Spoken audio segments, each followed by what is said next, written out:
జనవరి 1 నుండి హోండా కార్ల ధరలు పెరగనున్నాయి. వెంటనే మీకు ఇష్టమైన హోండా కార్ ని బుక్ చేసుకుని ₹1,00,000 వరకు ఆదా పొందండి. మీరు తెల్లవారుజామున ప్రయాణిస్తున్నారా? అయితే తస్మత్ జాగ్రత్త.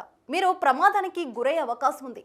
మీ వాహనాన్ని వెనుక నుంచి మరో వెహికల్ ఢీకొట్టవచ్చు, లేదా మీరు ముందున్న వాహనాన్ని ఢీకొట్టవచ్చు. తెల్లవారుజామున దట్టంగా కమ్మేస్తున్న పొగమంచు అనేక ప్రమాదాలకు కారణమవుతుంది. వాహనాలు డ్రైవింగ్ చేయడానికి డ్రైవర్లు వణికిపోతున్నారు. ఇప్పటికే పొగమంచు కారణంగా జరిగిన ప్రమాదాలతో చాలా మంది ప్రాణాలు కోల్పోయారు. పొగమంచుతో ప్రమాదాలు జరగడం ఎక్కువగా ఉత్తరాదిన చూస్తాం. కానీ ఇటీవల కాలంలో తెలుగు రాష్ట్రాల్లో కూడా ఇలాంటి తరహా ప్రమాదాలు వరుస చోటు చేసుకోవడం ఆందోళన కలిగిస్తుంది. తాజాగా విశాఖలో రోడ్డు ప్రమాదం చోటు చేసుకుంది.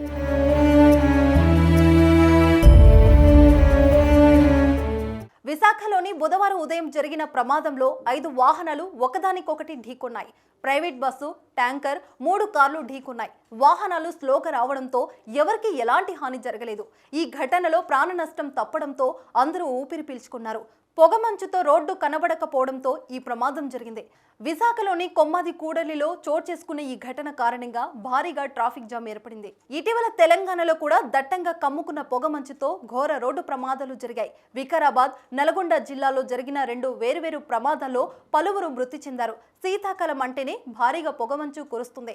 తెల్లవారుజామున పరిస్థితి మరింత ఘోరంగా మారుతుంది. ముందున్న వాహనాలు కనబడక ప్రమాదాలు చోటు చేసుకుంటున్నాయి. 10ల నుంచి 100ల సంఖ్యలో వాహనాలు వరుసగా ఢీకొట్టి ప్రమాదాలు జరుగుతున్నాయి. ఢిల్లీ తరహా పరిస్థితులే మిగతా రాష్ట్రాల్లో కూడా కనిపించడం ఆందోళన కలిగిస్తుంది.